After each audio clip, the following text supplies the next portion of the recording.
Voters in Lauren Boebert's new district are skeptical of her. Are their doubts big enough to elect a Democrat?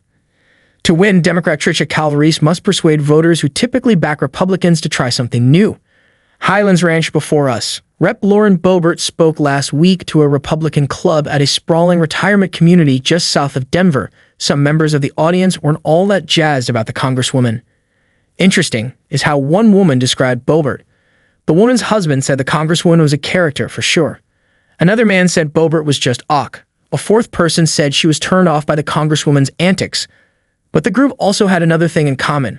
They had all cast their ballots for Boebert and never considered backing her Democratic opponent, first-time candidate Trisha Calvarese. I held my nose because I would not vote for the Democrat, said Sherry Weverstad, who made the antics remark and expressed a particular distaste for Boebert's decision last year to switch congressional districts. Such is the dynamic playing out in Colorado's Republican-leaning 4th congressional district this year. The majority of voters in the district, which spans the Eastern Plains into Douglas County and Loveland, are Republican diehards, but they aren't necessarily big fans of Boebert, whose political and personal brands are both dominated by controversy. Statistically speaking, the 4th district is the most Republican of Colorado's 8 congressional districts in terms of voter registration and past results. The district's last representative, Ken Buck, won each of his final 2 re-election bids by more than 20 percentage points.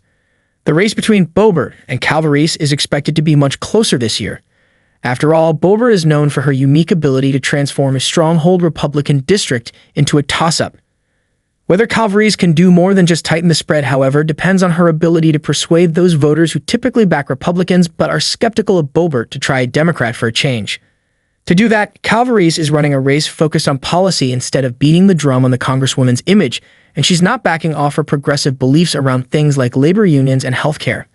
We went with the messaging that the polls show we can win with, Calvarese said, highlighting the contrast she's drawn with Boebert on veterans issues in particular. We went with the message that we know swings voters.